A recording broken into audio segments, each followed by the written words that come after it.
അസ്സലാമു അലൈക്കും. എൻ്റെ പേര് അബിൻ അഹമ്മദ്. ഞാൻ നാട്ടിൽ തിരൂരാണ് സ്ഥലം. ഇവിടെ ദുബായിൽ ആർക്കിടെക്റ്റായിട്ടാണ് വർക്ക് ചെയ്യുന്നത്. ഒരു ഫർണിച്ചർ കമ്പനിയിൽ വർക്ക് ചെയ്യാണ്. അപ്പോൾ ഈ ഒരു വീഡിയോ എന്തിനാണ് ഞാൻ ഇടുന്നതെന്ന് വെച്ചാൽ, ഇപ്പോൾ കഴിഞ്ഞ ഒരാഴ്ചത്തോളമായിട്ട് നമ്മൾ ഒരു ഇഷ്യൂ നടന്നുകൊണ്ടിരിക്കുന്നുണ്ട്. ഇവിടെ അബുദാബിയിൽ നാഷണൽ തിയേറ്ററിൽ സമദാനി സാഹിബിന്റെ പ്രഭാഷണത്തിന്റെ ഇടക്ക് ഒരു ആളെ ഉറക്കത്തുനിന്ന് ഉറങ്ങിയ ഒരാളെ ഇറക്കി വിട്ടു എന്നൊക്കെ പറഞ്ഞിട്ട് ഒന്ന് രണ്ട് ഇഷ്യൂസ് ഇവിടെ സംസാരിച്ചുകൊണ്ടിരിക്കുന്നുണ്ട്. അപ്പോ ആ സംഭവം അതില് ഈ പറഞ്ഞ വ്യക്തി ഞാനാണ്. അപ്പൊ എന്റെ പേരില് ആണ് ഈ സംഭവങ്ങളൊക്കെ ഇവിടെ നടന്നുകൊണ്ടിരിക്കുന്നത്. അതുകൊണ്ടാണ് എനിക്ക് ഇങ്ങനെ ഒരു വീഡിയോ ഇട്ട് എല്ലാരോടും, ഇപ്പൊ ഇതിനെ പറ്റിയിട്ട് സംസാരിക്കുന്നവർ എല്ലാരോടും ഈ ഒരു വിഷയം പറയണമെന്ന് ഉദ്ദേശം ഉള്ളത്. അപ്പൊ അന്ന് ഉണ്ടായ സംഭവം എന്താന്ന് വെച്ചാല്, ഞാൻ ഏകദേശം ഒരു 10 മണിയൊക്കെ ആയപ്പോത്തിന് ഞാൻ പരിപാടിക്ക് വന്നിട്ടുണ്ടായിരുന്നു. അങ്ങനെ പരിപാടിക്ക് വന്ന് ഉള്ളത് പറഞ്ഞാൽ കറക്റ്റ് സമദാനി സാഹിബ് സംസാരിക്കുമ്പോൾ ഒരു 90 ഡിഗ്രി കറക്റ്റ് നേരിട്ട് കാണണം എന്നുള്ള ലെവലിൽ തന്നെ ഞാൻ ആ ഗാലറിയിൽ വന്നിരുന്നത്. ആ സമയത്ത് ആരും ഉണ്ടായിരുന്നില്ല, കംപ്ലീറ്റ് കാലിയായിരുന്നു. അങ്ങനെ ഏകദേശം ഒരു 1.5 മണിക്കൂർ കഴിഞ്ഞിട്ടാണ് പരിപാടി തുടങ്ങിയത്. അപ്പൊ ആ ഒരു സമയമായപ്പോത്തിന് ഞാൻ ശരിക്കും നന്നായിട്ട് ഉറങ്ങിയിരിക്കണം വെച്ചാല്, ഇപ്പൊ ഈ പ്രഭാഷണത്തിന്റെ ഇടക്ക് എന്നെ വിളിച്ചുണർത്തി എന്നൊക്കെ പറഞ്ഞ ആ സമയം ഏകദേശം പരിപാടി തുടങ്ങി ഒരു 3/4 മണിക്കൂറോളം ആയിട്ടുണ്ട്. അപ്പൊ ആ പരിപാടി വളരെ കുറച്ച് ഞാൻ കണ്ടിട്ടുള്ളൂ. അപ്പൊ അതിന്റെ ഒരു കാര്യം ഇതിൽ ക്ലിയർ ആണ്, ഞാൻ നന്നായിട്ട് തിരക്കടില്ലാതെ ഉഷാറായിട്ട് അവിടെ ഇരുന്നുറങ്ങിയിരിക്കണം. അപ്പൊ ആ ഉറങ്ങിയ അവസ്ഥ എന്താണെന്നുള്ള എനിക്കറിയില്ല. ചിലപ്പോൾ ഇരുന്നിട്ടാവും, ചിലപ്പോൾ കിടന്നിട്ടാവും, ചെരിഞ്ഞിട്ടാവും. അപ്പൊ എങ്ങനെയാണ് അവിടെ കിടന്നിട്ടുള്ളത് എന്നുള്ളത് അറിയില്ല. പക്ഷെ ഒരു കാര്യം ഉറപ്പുണ്ട്, ഞാന് എങ്ങനെ ഇരുന്നാലും 100% സമദാനി സാഹിബിന്റെ കണ്ണിന്റെ മുന്നിലാണ് ഇരിക്കുന്നത്. അപ്പൊ ഈ ഒരു പ്രഭാഷണം നടത്താൻ വന്നിട്ട് ഉള്ള ഒരാള് 1/4 മണിക്കൂറോളായിട്ട് കാണുന്നത് ഞാൻ കിടന്ന് ഉറങ്ങുന്നതാണ്. അപ്പൊ അതിലാണ് ഇപ്പം ഒന്ന് ഉറക്കെ വിളിച്ചു പറഞ്ഞത്, ഉറങ്ങാണ് ഈ സദസ്സിൽ, ഇത്രയും പുണ്യായിട്ടുള്ള സദസ്സിൽ ഇരുന്ന് ഉറങ്ങുകയാണോ എന്നും ചോദിച്ചു. ഇങ്ങനെ ഉറങ്ങാനാണ് എന്നുണ്ടെങ്കിൽ എന്തിനാണ് ഇങ്ങോട്ട് വന്നത്, ഇവിടെ ഇരിക്കണ്ടെന്നുള്ളതും പറഞ്ഞു. അപ്പൊ ഒരിക്കലും ആ പറഞ്ഞത് 100% അതുപോലെ ചെയ്യാനോ ഇറങ്ങിപ്പോവാനോ ഒന്നുമല്ല പറഞ്ഞിട്ടുള്ളത്. ഒന്ന് ഉണർത്താനാണ് പറഞ്ഞിട്ടുള്ളത്. അത് ഞാന് അവിടെ തന്നെ ഇരുന്നിട്ടുണ്ടായിരുന്നെങ്കിൽ ഒന്നും സംഭവിക്കാൻ പോണില്ല. എല്ലാരും കൂടി എന്നെ കൊക്കിനെ പിടിച്ച് പുറത്ത് ഇറക്കൊന്നുമില്ല. പക്ഷെ എന്തോ ആ ഒരു ഉറക്കത്തുനിന്ന് പെട്ടെന്ന് ഞാൻ നീച്ചപ്പോ എനിക്ക് എന്താ ചെയ്യേണ്ടിയെന്ന് അറിയില്ല. ഇങ്ങനെ പറഞ്ഞ സ്ഥിതിക്ക് ഞാൻ ഇറങ്ങിപ്പോയി. അതിനു പകരം അടുത്തുള്ള ആരെങ്കിലും ഒന്ന് വിളിച്ചിട്ടുണ്ടെങ്കിൽ ഈ പ്രശ്നങ്ങളൊന്നും ഉണ്ടാവില്ല. അത് ഒന്ന്. പിന്നെ രണ്ടാമത്തെ ഒരു കാര്യം, ഈ പ്രചാരണങ്ങളൊക്കെ എഴുതിയിട്ടുള്ള ആള് 100% ഇത് കണ്ടിട്ടുണ്ടോ ഇല്ലേ എന്നുള്ളത് എനിക്കറിയില്ല. കാരണം അതില് ഒന്ന് പറഞ്ഞത്, വയസ്സായിട്ടുള്ള ഒരാള് വേച്ച് നടന്നു പോയി എന്ന് പറഞ്ഞു, പൊട്ടിക്കരഞ്ഞു എന്ന് പറഞ്ഞു. എന്നിട്ട് പുറത്തിറങ്ങിയിട്ട് ബാക്കിയുള്ള ഒരു കാര്യങ്ങൾ ചോദിച്ചപ്പം എന്റെ സ്വരം എടറി എന്നൊക്കെ പറഞ്ഞു. അപ്പൊ അങ്ങനെ ഒരു സംഭവം ഉണ്ടായിട്ടില്ല. ഉള്ളത് പറഞ്ഞാല് ഞാന്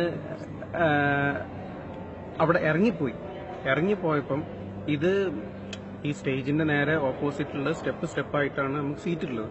അപ്പൊ ആ സീറ്റിൽ നിന്ന് ഇറങ്ങി പോയപ്പം ഒരു കാല് വെച്ച് മറ്റേ കാല് വെച്ചിട്ട് അങ്ങനെയാണ് ഇറങ്ങിയതും അതുപോലെ തന്നെയാണ് കയറിയതും. അപ്പൊ പുറമെന്ന് ഒരാൾക്ക് കണ്ടു കഴിഞ്ഞാൽ എന്താ, നമുക്കൊരു ഇങ്ങനെ വികലാംഗന്റെ പോലെ നടന്നു പോകണമാണ്. കാരണം 1-2 ആൾക്കാരെ പറഞ്ഞിരിക്കണം ഒരു വികലാംഗനെ ഇറക്കി വിട്ടത് ശരിയായില്ല എന്നുള്ളത്. ഇപ്പം പഠിച്ചോ സഹായിച്ചിട്ട് എന്റെ കയ്യിലും കാലിനൊന്നും കുഴപ്പമില്ല, അത് അങ്ങനെ തന്നെ ആവട്ടെ. പിന്നെ രണ്ടാമത്തെ ഒരു കാര്യം, ഞാൻ കരഞ്ഞു എന്ന് പറഞ്ഞു. അപ്പൊ അത് കരഞ്ഞതല്ല, ഉറക്കത്തുനിന്ന് ഞെട്ടി നീച്ചപ്പോ ഞാൻ ജസ്റ്റ് കണ്ണാട് ഊരിയിട്ട് ഒന്ന് കാര്യങ്ങൾ ക്ലിയർ ആവാൻ. കാരണം ഒന്നാമത് അവിടെ സ്റ്റെപ്പാണ്. അപ്പൊ ആ സ്റ്റെപ്പ് കൂടി മറിഞ്ഞു വീണാല് ഈ സദസ്സിന്റെ മുന്നിൽ അത് വേറെ പേരാണ്. അപ്പൊ അതുകൊണ്ട് തന്നെ കണ്ണൊക്കെ ഒന്ന് ക്ലിയർ ആക്കി ഇങ്ങനെ ആക്കിയിട്ടാണ് ഞാൻ പോയിട്ടുള്ളത്. ഒരിക്കലും അത് കരഞ്ഞതല്ല.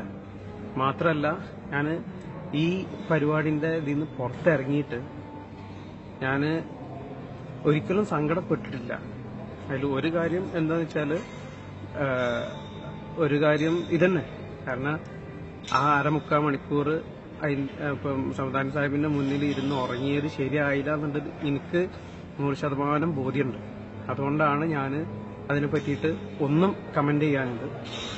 മാത്രല്ല ഞാൻ പുറത്തിറങ്ങിയിട്ട് ഉള്ളത് പറഞ്ഞാൽ ഒന്ന് ചിരിക്കുക ചെയ്തത്. കാരണം ഈ ഒരു പരിപാടി കാണാൻ മെനക്കെട്ട് വന്നു, പക്ഷേ പരിപാടി പങ്കെടുക്കാൻ പറ്റിയതുമില്ല. അപ്പോൾ എന്തിനാ പഠിച്ചവനിപ്പം വെറുതെ ഇതിന്റെ ഈ സമയം കളഞ്ഞതെന്നുള്ള ആലോചിച്ചിട്ടാണ് ഞാൻ തിരിച്ച് വീട്ടിൽ പോയത്. ഞാൻ നേരെ ഇറങ്ങി ടാക്സി വിളിച്ച് അവിടെ അബുദാബിയിലാണ് എന്റെ വൈഫിന്റെ വീട്, അബുദാബി തന്നെയാണ്. അപ്പോൾ അവിടുന്ന് ഒരു 10 മിനിറ്റ് കഴിഞ്ഞ് അവിടെ വീട്ടിൽ ചെന്ന് ഭക്ഷണം കഴിച്ച് സുഖമായിട്ട് കിടന്നുറങ്ങി. അപ്പോൾ ഈ പറഞ്ഞ സമദാനി സാഹിബ് ഇതിനെ പറ്റിയിട്ട് ആലോചിച്ചിട്ടുമില്ല അതിനുശേഷം. മാത്രമല്ല ഈ കേട്ട ഞാനും അത് മൈൻഡ് ചെയ്തിട്ടുമില്ല. കാരണം ഒരാൾ അത്ര മെനക്കെട്ട് അവിടുന്ന് ഒരു പ്രഭാഷണം നടത്തുമ്പം കിടന്നുറങ്ങി എന്റെ ഭാഗത്തും തെറ്റുണ്ട്. അപ്പോ മൂപ്പര് എന്നെ വിളിച്ചുണർത്തിയതാണ്. പക്ഷെ ഞാനത് ലിറ്ററലി ആ വാക്കുകൾ എന്താണെന്നുള്ളത് മൊത്തത്തിൽ എടുത്തിട്ട് ഞാൻ ഇറങ്ങിപ്പോയി. അന്നേരം എനിക്ക് അവിടെ ഇരിക്കായിരുന്നു. അപ്പൊ സംഭവങ്ങൾ അവിടെ തീർന്നിട്ടുണ്ട്. എന്റെ മനസ്സിലുള്ള കാര്യം തീർന്നിട്ടുണ്ട്, സമദാനി സാഹിബിന്റെ മനസ്സിലുള്ളതും തീർന്നിട്ടുണ്ട്. പക്ഷേ ഇപ്പോ എല്ലാവരും ചർച്ച ചെയ്യുന്നതും കമന്റ് ചെയ്യുന്നതും ഒക്കെ വളരെ മോശം ആയിട്ടുള്ള രീതിയിലാണ്. കാരണം എന്താണെന്നുള്ളത് എനിക്കറിയില്ല. ഇതില് ഇപ്പൊ പലരും കമന്റ് കണ്ടാല് നമുക്കുള്ള സംശയം ഇവരൊക്കെ നോമ്പ് നോറ്റിട്ട് തന്നെയാണോ ഇതൊക്കെ കമന്റ് ചെയ്യണമെന്നുള്ളത്. കാരണം ഈ കമന്റുകളൊക്കെ രാവിലെ സമയങ്ങളിലാണ് കമന്റ് ചെയ്യുന്നത്. വളരെ വൃത്തികെട്ട രീതിയിലാണ് കമന്റ് ചെയ്തിട്ടുള്ളത്. അപ്പോ ആ പറഞ്ഞതില് എനിക്കോ സമദാനി സാഹിബിനോ ഒരു റോളുമില്ല. 100% നിങ്ങൾ കമന്റ് ചെയ്യുന്ന ആൾക്കാർക്കാണ് അതിന്റെ ഫിത്തിന, കുറ്റം എല്ലാം ഉണ്ടാവാൻ പോണത്. അതുകൊണ്ട് ദയവ് ചെയ്തിട്ട് പിന്നെ ഇങ്ങനെ കരുവാക്കിയിട്ട് നിങ്ങൾ ഈ ഒരു എന്താ കുപ്രചാരണോ എന്താ ഇതിന് പറയാന്നറിയില്ല, അങ്ങനെ മോശമായിട്ടൊക്കെ കൂടി എഴുതി പരത്തരുത് ദയവ് ചെയ്തിട്ട്. പിന്നെ ഇത് എന്ത് ഇഷ്യൂ ഉണ്ടെങ്കിലും സോൾവ് ചെയ്യേണ്ടത് ഇത് പറഞ്ഞവർ തമ്മിലാണ്. അതുകൊണ്ട് തന്നെ ഞാൻ ഇന്ന് ഇവിടെ അബുദാബിക്ക് വന്നു, സമദാനി സാഹിബിനെ നേരിട്ട് കണ്ടു, കാര്യങ്ങൾ സംസാരിച്ചു. അപ്പോൾ ഇവർക്ക് സന്തോഷം ഉണ്ടായിട്ടുള്ളൂ ഞാൻ നേരിട്ട് ഇങ്ങോട്ട് വന്നതുകൊണ്ട്. മാത്രമല്ല എന്നെ സംബന്ധിച്ചിടത്തോളം ഈ വ്യക്തിനെ ഇത്ര അടുത്ത് കാണാൻ എനിക്കൊരു ഭാഗ്യമുണ്ടായി. അപ്പോൾ അത് എല്ലാം നല്ലതിനാണെന്നുള്ള തന്നെ ഞാൻ വിശ്വസിക്കുന്നുള്ളൂ. കണ്ടു, സംസാരിച്ചു. സമദാനി സാഹിബിന്റെ മനസ്സിലും ഒന്നുമില്ല എന്നുള്ളത് പറഞ്ഞു. എന്റെ മനസ്സിലും മൂപ്പരോട് ഒരു ദേഷ്യമില്ല. അപ്പൊ 100% ക്ലിയറാണ്.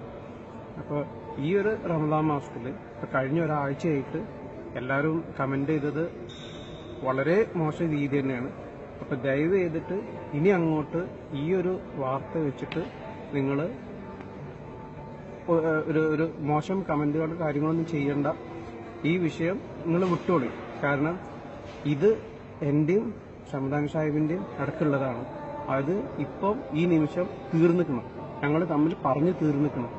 ഇനി ഇതിന് ശേഷം എന്ത് ഫിത്തിന നിങ്ങൾ പറയുകയാണെന്നുണ്ടെങ്കിൽ നിങ്ങളും പടച്ചോനും തമ്മിൽ അത് തീർത്തോളാം. ഞങ്ങൾ തമ്മിൽ ഒരു പ്രശ്നമല്ല. അപ്പോൾ എല്ലാവരും എല്ലാ കാര്യങ്ങളും നല്ല രീതിയിലാവട്ടെ, അത്രേ പറയുന്നുള്ളൂ. അസ്സലാമു അലൈക്കും.